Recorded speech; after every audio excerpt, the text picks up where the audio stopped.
vous l'avez compris, je ne suis pas Julie Piron, mais je vais très modestement essayer de transmettre quelques réflexions qu'elle m'a elle-même transmises. Et par ailleurs, je connais un petit peu ce sur quoi elle travaille, puisque j'ai à la fois en partie dirigé sa thèse et puis son postdoc, et puis voilà, je continue à travailler avec elle. Et je voudrais simplement, parce que moi je ne suis pas spécialiste de l'architecture, donc je vais vous transmettre à la fois ce qu'elle m'a dit de vous dire, mais aussi quelques réflexions personnelles pour articuler. Ça, c'est un des grands objectifs de Julie Piron, toujours articuler l'étude du bâtiment avec l'étude du groupe qui y habite. Et ici, Julie, c'est pour ça que nous avons toujours travaillé en symbiose, a été toujours très attentive à documenter ces travaux par la lecture des archives, la lecture des récits. Avec la visitation, on est très bien servi parce que ces femmes, comme d'autres religieuses d'Ancien Régime, se racontent beaucoup. Elles ont une grande familiarité avec la pratique de l'écrit et donc elles se racontent à la fois personnellement, sous forme d'autobiographie, sous forme de récits de vie, mais aussi sous forme d'histoire de leur groupe, histoire de leur ordre parfois, histoire de leur communauté certainement. Et dans l'histoire de la visitation, il y a un propos important qui est d'informer, vraiment de tenir au courant la communauté première d'Annecy, même si elle n'a pas d'autorité juridique, elle a une autorité morale. Il faut informer ce qu'elles appellent la sainte source, Annecy, on le désigne comme ça, des réalisations que l'on a pu opérer, et notamment au tout début des récits de fondation. Donc on va suivre le récit de ces femmes qui vont contre vent et marée essayer de trouver un emplacement, habiter dans des habitations généralement qui ne sont pas prévues à cet effet, et puis enfin concevoir et réaliser comme elles peuvent un bâtiment mieux adapté à leur vie. Donc c'est toute cette prise en compte de la vie des individus et de leur investissement parce que ces religieuses vont participer à la conceptualisation des projets. Dans une histoire qui a trop longtemps ignoré les femmes, on imaginait que forcément elles se laissaient faire, à la limite elles payaient, mais c'était tout.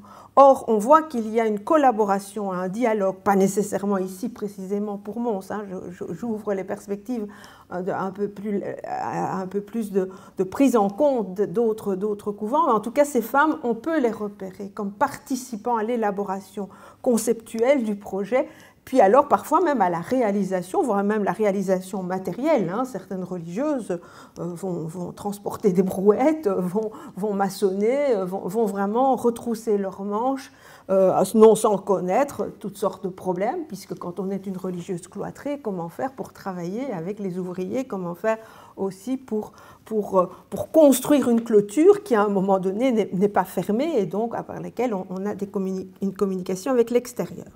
Alors, elle m'a demandé de bien vous rappeler des choses dont j'ai déjà parlé ce matin, mais qui concernent cette notion de clôture. On en a encore entendu reparler après avec la communication de Xavier, où il y a vraiment cette grande idée d'enfermement, mais sous quelle forme? Qu'est-ce qu'on entend par enfermement? Est-ce que c'est un enfermement hermétique? On peut renvoyer à l'idée de ces recluses qui jadis se faisaient emmurer vivantes avec simplement une toute petite fenêtre de communication avec l'extérieur. Alors cette clôture, elle va se décliner à l'époque moderne de quantité de manières, depuis les cloîtres les plus fermés jusqu'à ceux qui comportent quand même certaines ouvertures, des formes de porosité que l'on observe dans cette clôture. Alors, il faut toujours distinguer ce qui est de l'ordre des mots, des règlements, et puis de l'ordre du vécu et des possibilités qu'elles vont avoir aussi pour construire des bâtiments strictement cloîtrés. Même une communauté qui adhère complètement à l'idée de s'enfermer n'arrive pas nécessairement à le faire pour des raisons parfois financières, ne fût-ce que ériger un mur de clôture, ça coûte une fortune. Alors au départ, donc, on revient à ce concile de Trente où ces hommes de bureau imaginent la moniale parfaite. La moniale tridentine est une moniale cloîtrée, c'est-à-dire soumise à une clôture passive et active. Active, elle ne sort pas, passive, elle ne peut faire entrer personne dans un enclos délimité. hors de quoi il y a tout autour également des pourtours accessibles et des lieux quand même d'accès avec le monde extérieur, parce qu'on ne peut pas vivre quand même tout à fait renfermé. Donc quels sont ces points d'accès possibles dans l'édifice, vraiment dans le sanctuaire? Il faut quand même bien pouvoir à un moment donné recevoir la communion, par exemple, entendre la prédication, donc il y a des interfaces nécessaires avec l'extérieur. Il y a aussi nécessité évidemment de se fournir en denrées, etc. Comment on fait passer ces produits, et par ailleurs, comment reçoit-on aussi des visites, gère-t-on quand même les relations parfois indispensables avec le monde extérieur, les familles, les notaires, les médecins, les ouvriers, les architectes, etc. Comment on va gérer toutes ces relations qui sont très régulées et pour lesquelles on va construire des lieux comportant des ouvertures, mais des ouvertures que l'on referme à certains moments et que l'on peut ouvrir ou entrouvrir à d'autres. Alors, quand les pères tridentins sont sortis de leur réunion, ils ont confié à Charles Borromée, que vous voyez ici, archevêque de Milan, le soin de réfléchir à tous ces dispositifs qu'il faut mettre en place pour garantir une clôture dont on parle déjà depuis Boniface VIII, depuis 1298, de la fameuse bulle Periculoso, où il a voulu imposer la clôture à toutes les moniales, mais bon, il y avait eu pas mal de résistance. On en remet une couche au Concile de Trente, et là, Borromée va penser vraiment d'une manière pratique, voilà comment on doit faire. Et il va penser à tout, rien ne lui échappe, et donc il va publier un traité qui donne tous les moyens de mettre en place une clôture, cette clôture dont on parle dans ces traités dont je vous ai déjà montré la page de titre, notamment ce traité de Florent Boulanger, qui est un Récollet architecte,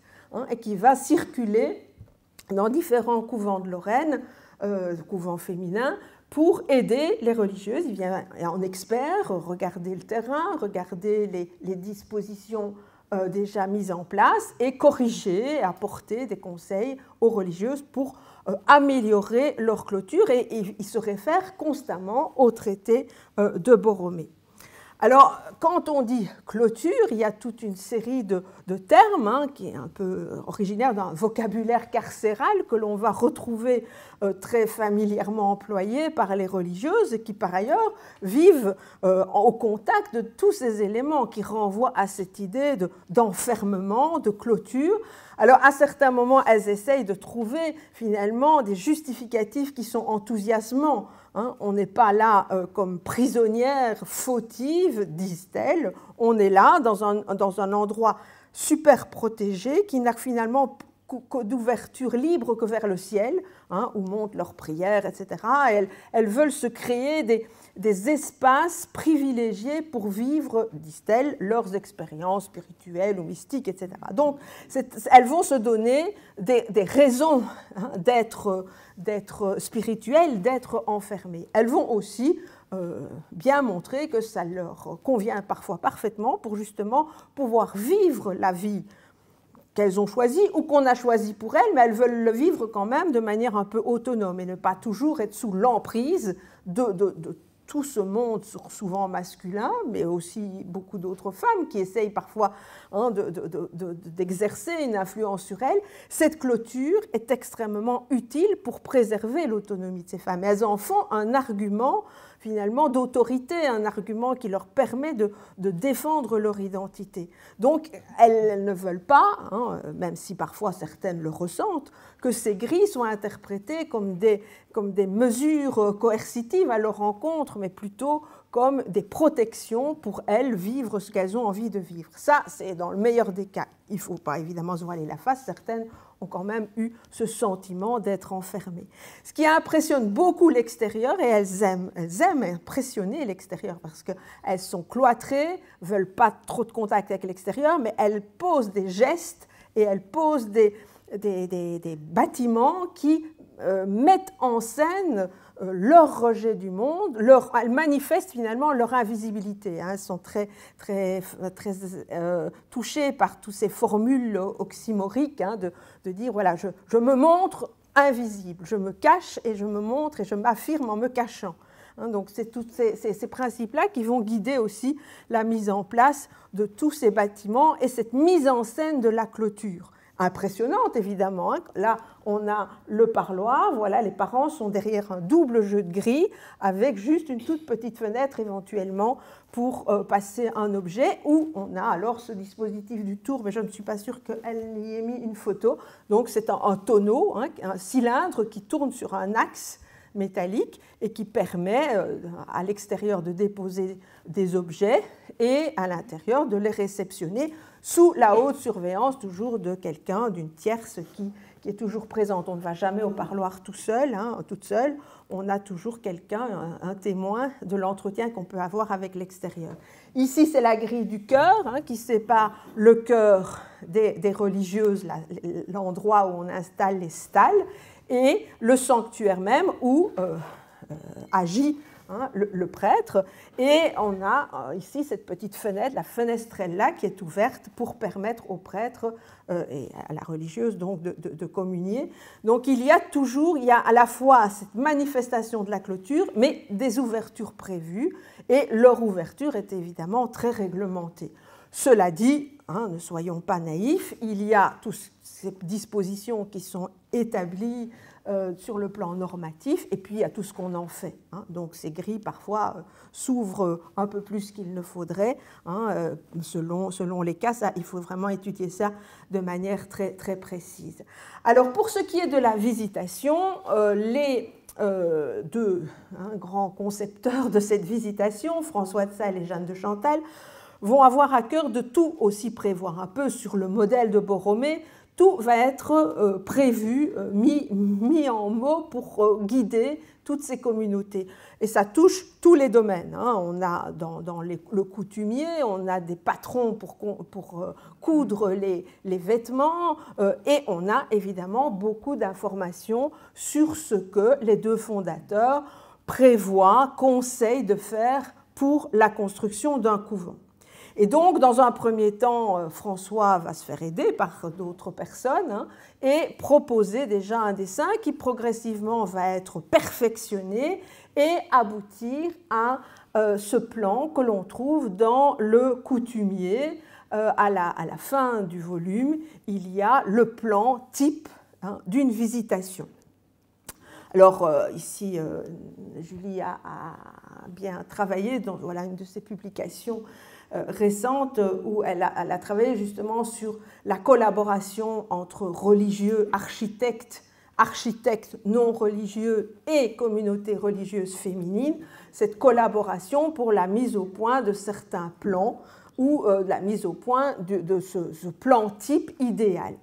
Alors, bien sûr, avec ici, oui, la précision qu'elle a apportée à propos dans la visitation, mais ça se reproduit aussi dans d'autres plans concernant d'autres ordres religieux, la préférence que l'on va avoir au-delà des Alpes, c'est-à-dire de notre côté des Alpes, pour les églises en potence, c'est-à-dire une église avec le chœur des religieuses qui se trouvent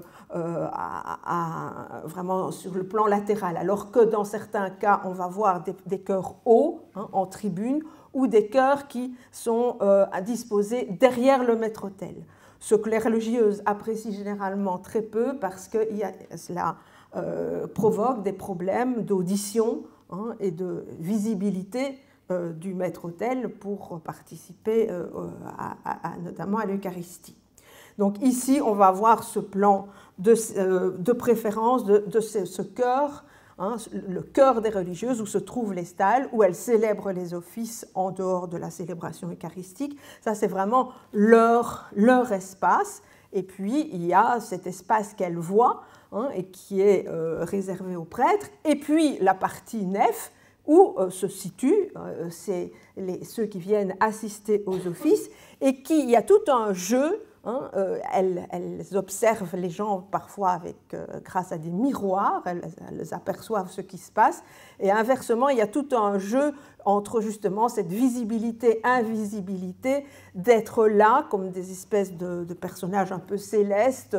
Hein, on les entend chanter, on aperçoit des silhouettes, on perçoit des mouvements, mais on ne les voit pas directement. Et elles jouent beaucoup de l'impression qu'elles portent dans ce type de chorégraphie sur le public qui vient assister à leurs offices. Et les visitandines sont finalement bien attachées à la clôture et respectueuses en général de la clôture, mais avec une clôture quand même, je ne dirais pas mitigée, mais quand même un peu moins stricte peut-être que les carmélites ou que les annonciates célestes, et elles aiment beaucoup jouer des impressions qu'elles portent sur le public. Et on le verra, si j'ai le temps, à la fin, avec la mise en scène extraordinaire qu'elles vont faire, on en a déjà parlé tout à l'heure, lors des célébrations de la canonisation, d'abord de François de Sales, puis de Jeanne de Chantal. Alors voilà les plans types. Alors quand on étudie au quotidien la vie de ces religieuses, on est toujours, nous, et Julie la première, un peu hérissée sur cette obsession du plan type. Le plan type, c'est bien gentil. Si vous rapprochez la plupart des plans de couvents de visitation, ça ne colle jamais. Hein. Donc c'est forcément un projet idéalisé et il ne faut pas se focaliser trop sur cela. Bien sûr, il y a des incontournables dans tous les couvents, que ce soit de la visitation ou que ce soit d'autres ordres religieux féminins. Il y a nécessairement un cloître qui est le cœur même du couvent. Hein. C'est vraiment l'espèce de cheminée d'aspiration vers le ciel autour duquel on déambule. Et puis, il y a tous les espaces nécessaires à la vie conventuelle, bien sûr un sanctuaire avec un chœur pour célébrer les offices, bien sûr un endroit pour gérer la réfection du corps, le réfectoire, bien sûr des salles de réunion, des salles de travail, et puis à l'étage, toute une série de cellules. Et là, c'est un élément vraiment très important à l'époque moderne de cette introduction des cellules. Et on travaille beaucoup là-dessus à la suite de tous nos travaux collectifs autour du projet enfermement dont Xavier a parlé tout à l'heure. Les mêmes ont lancé un projet sur la notion de cellule, hein, encore un terme qui vaut à la fois pour le couvent et pour la prison, et de comprendre ce que signifiait cette cellule à l'époque moderne pour des religieux. C'est un luxe, hein, à l'époque moderne d'avoir une chambre à soi, comme disait Virginia Woolf. Donc c'est un changement déjà considérable. Quand on entre au couvent, on dispose, non, on n'est plus en dortoir comme jadis, on est à l'époque moderne dans une cellule. Une cellule, je vous en montrerai une peut-être, non, j'en avais proposé une dans mon exposé personnel, mais c'est une chambre qui est polyvalente pour l'accomplissement de différentes activités. Évidemment pour y dormir, évidemment pour s'y vêtir, éventuellement pour opérer quelques soins du corps, mais aussi c'est un lieu de prière, parce qu'on est dans une vie communautaire, mais à l'époque moderne, on alterne notre vie communautaire et vie individuelle.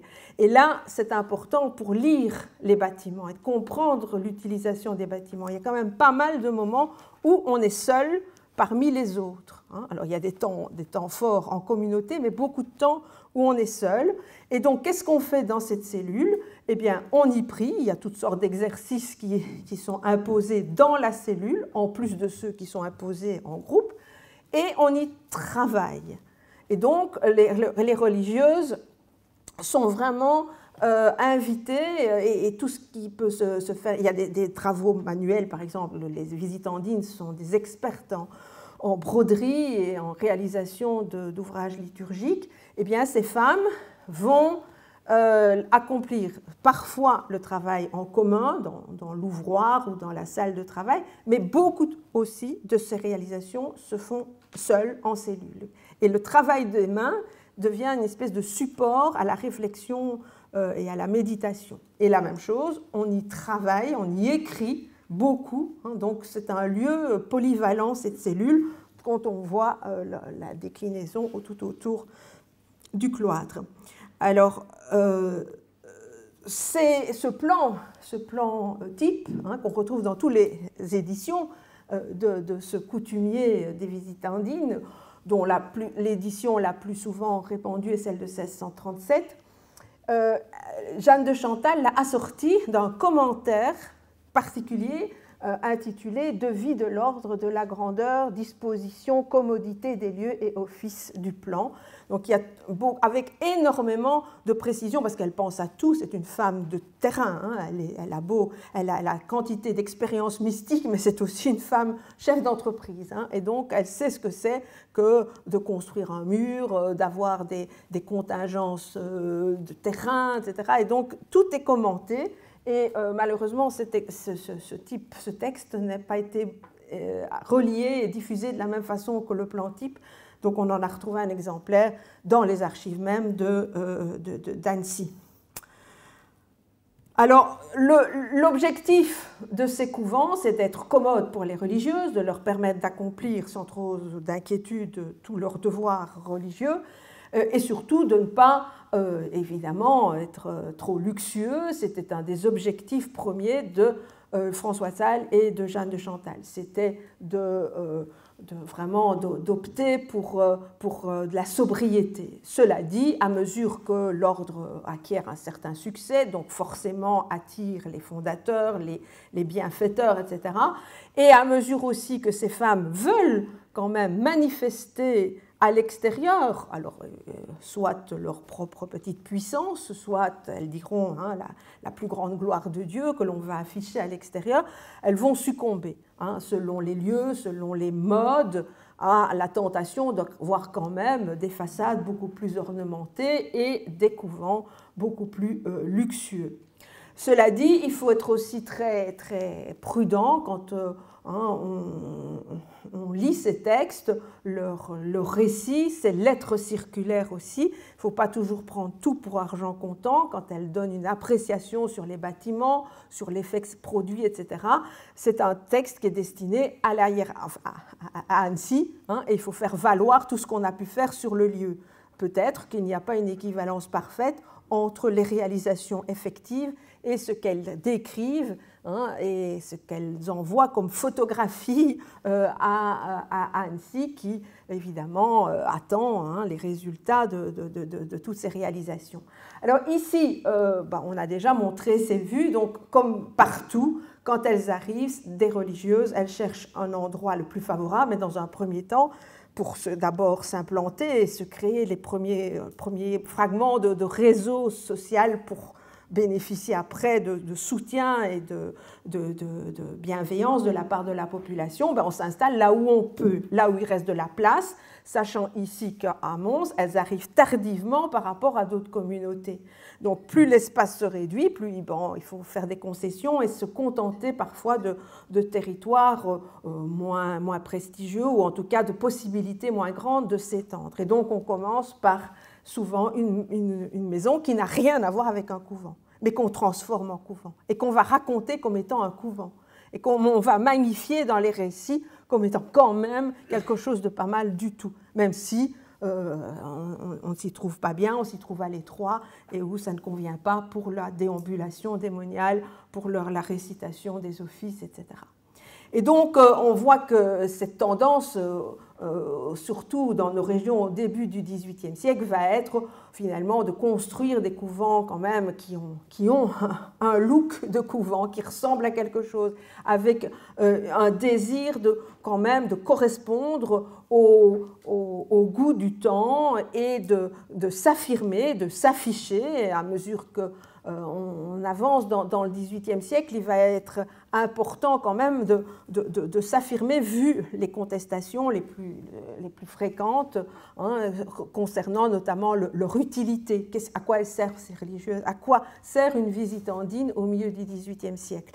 Alors leur argument, c'est de se montrer, de s'afficher hein, comme des femmes au service hein, de cette plus grande gloire de Dieu. Aussi vont-elles épouser aussi toutes ces modes d'affirmation du catholicisme romain en en travaillant notamment les décors et en magnifiant la partie du sanctuaire qui n'est pas leur partie, où elle ne circule pas, sauf quand l'église est fermée et qu'elles savent qu'il n'y aura pas d'intrus et qu'elles peuvent sortir pour aller fleurir l'autel ou le nettoyer, etc. Mais sinon, elles se cantonnent dans leur espace du cœur des religieuses, mais elles vont accorder évidemment la plus grande attention au décor qui est visible pour le public, et c'est là qu'elles sont quand même soucieuses de cette interaction. Quoique cloîtrée, il faut se montrer, il faut montrer des choses et il faut finalement glorifier Dieu par la magnificence des décors. Alors ces décors, elles vont évidemment en prévoir et en faire fabriquer de réels, et puis elles vont aussi, et de pérennes, mais elles vont aussi, lors notamment de ces grandes fêtes pour la canonisation de François de Sales et la canonisation de Jeanne de Chantal, créer toute une série de décors éphémères. Et ça, c'est vraiment important pour nous. Bien sûr, dans les relations que l'on en a, il y a aussi une certaine part, peut-être pas d'exagération, mais enfin d'embellissement, d'enjolivement encore de ce qui s'est produit. Mais c'est vraiment intéressant pour nous de voir que ce qu'on a plus, ou évidemment, parfois on en a conservé quelques-uns, notamment au musée de la Visitation de Moulins, où il y a encore des cartons qui rappellent ces décors éphémères, mais c'est justement toute cette part qui nous échappe de leur prise en main des lieux, de leur décor, du décor floral par exemple. Elles fabriquent non seulement, elles utilisent quelques fleurs naturelles, mais surtout des fleurs artificielles, qui sont bien plus belles que les fleurs naturelles. On dirait des naturelles, mais c'est bien mieux parce que c'est artificiel, parce qu'on les a fabriquées, parce qu'on travaille à ce décor qui va émouvoir, l'objectif est d'émouvoir le public, et donc le public vient et elles en pleurent de joie de voir l'émotion suscitée par les membres chez les membres du clergé et chez le public qui vient assister à ces fêtes, où finalement on a un chatoiement qui nous semblerait très kitsch, mais où il y a une accumulation de joyaux, de verreries, de miroirs, de rubans, de plumes, et elles décrivent tout ça à l'envi, et peut-être avec un peu plus de sobriété pour Mons, mais j'en ai analysé une centaine pour le reste de la visitation, où ça a été vraiment un grand moment d'affirmation de cette foi catholique tridentine et du triomphe de cette Église militante. Et elle participe vraiment, selon elle, à tout ce processus très réforme catholique, mais encore plus contre-réforme catholique. Voilà, et donc ces couvents qui au départ partent de la sobriété vont essayer de s'affirmer. Mais alors n'exagérons pas non plus cette ostension de tous de ces décors. Tout cela est fait en fonction des moyens, d'où le déploiement du décor éphémère qui coûte moins cher, on fait ça en carton-pâte, que vraiment l'investissement dans un programme architectural beaucoup plus coûteux qui va demeurer, mais qui évidemment nécessite beaucoup d'investissement. Voilà, je pense que je suis arrivée. Oui, ça c'était le récit, mais on n'a pas le temps de le lire. Le récit des fêtes de canonisation de Jeanne de Chantal qui sont organisées ici à Mons, avec une description non seulement du décor, mais aussi de tous les événements qui s'y sont produits. Voilà, j'espère avoir un peu transmis de ce que Julie aurait pu vous dire. Elle aurait évidemment parlé davantage, plus précisément de la visitation de Mons, mais je ne pouvais pas le faire à sa place, mais sans doute y aura-t-il des textes qui pourront compenser son absence. Voilà, je vous remercie.